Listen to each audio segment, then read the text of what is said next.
Hello everybody. At the onset, I'd like to thank you very much for the 40,000 subscribers that we have touched.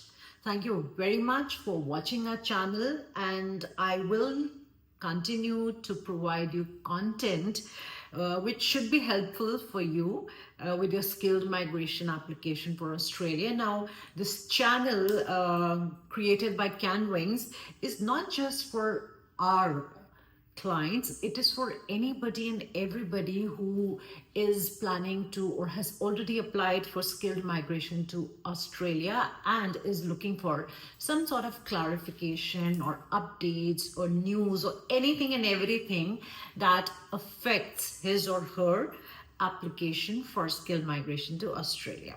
So today I'm going to be covering some documents which I think you may want to consider updating in your IME account if you have launched your subclass 189, 190 or 491 visa application.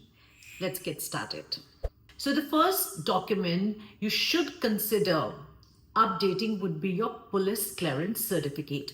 Usually the police clearance certificate is valid for 1 year, 12 months. So if it has been already 12 months, but you've not yet received a visa decision, it would be a good idea to go ahead and apply for a new police clearance certificate and upload it to your online portal so that the DHA does not have to send you an S56 request for further information, and you could get your visa directly without any further information being asked for. Now, medicals is a question a lot of people ask me, that do we update our medicals? What is the validity? See, there is no validity as such. We do understand that medicals are usually valid for about a year or so, but there's nothing you can do anything about it. It is the prerogative of the Australian Immigration Department. So it is the Immigration Department, the DHA, that decides whether to grant you a visa based on the previous medicals you had undergone, or whether they want you to undergo your health examinations again. So the very fact that you cannot request medicals on your own means that you are dependent upon the DHA to send out, or let's say to generate, health referral letters. You cannot walk up to the empaneled doctor with your old health referral and say, hey, I got this medical done earlier and I want to get it done again. You will need new health referrals, and that is something that can be only generated by the DHA if they feel the need to do so. Skills assessment. Now, we do know that skills assessments are valid for a period of 3 years, but you need to remember that if your skills assessment has expired after the lodgement of your visa application, or even after an invitation to apply for a visa was issued to you, you do not need to go ahead and get your skills assessment renewed. It makes no difference. You are good to go with an expired skills assessment till the time your visa is granted. English proficiency score, be it a TOEFL, be it an IELTS score or a PTE score, these scores are valid again for 3 years if these scores are being used for Australia skilled migration. And if your visa application has been lodged with the DHA, even if your scores are 3 years old, you do not need to take these tests again, because after receiving your invitation to apply for a visa, the English proficiency scores do not need to be renewed. And what you do need to update during your visa application process while you wait for your visa decision is as follows.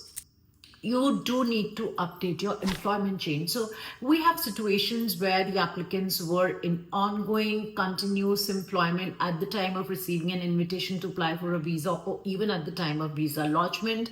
But during the course of time, the employment changed. They either discontinued employment with the company or they started the employment with another company. This is a very critical piece of information you need to update the DHA about, please make sure that you do notify the DHA about the change in your employment situation.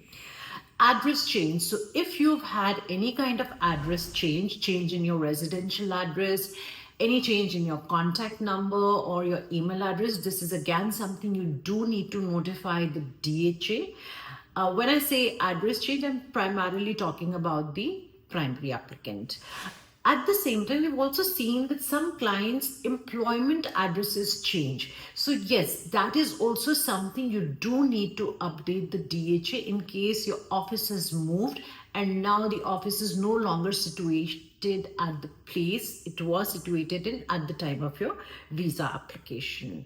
And the next thing you need to be very mindful about notifying the DHA is about change in your passport. So since the visa process takes a little time, for those of you whose passports have expired and you've gotten new passports, it is mandatory for you to update your new passports on your DHA online portal. And if there's been any addition in the family, for example, you have a newborn baby whom you would like to include as a migrating dependent, you absolutely need to notify the DHA. In fact, if you have a newborn baby and you add him or her to the application, interestingly, you do not have to even pay any additional fee to the DHA. But if you fail to notify them, then you will have to initiate a subsequent entrant visa process for your child after your visa is granted with full fee, the fee payable by an adult, and then it can take quite some time as well. And lastly, you would want to definitely update the DHA about any incorrect answers provided in your visa application. So yes, it does happen at times that owing to an oversight or clerical mistake or whatever reason, some information you must have provided during your visa application lodgement might not have been correct. There's nothing to panic. You can always update the DHA by filling out the notification of incorrect answers and providing them with the correct information. So that is all I can think of that you can update while you wait for your visa decisions. That will be it for today. If you have any queries, please feel free to get in touch with us and I'll be happy to assist you. Please call us on 78498 78498 or write in to us at inquiries@caanwings.com.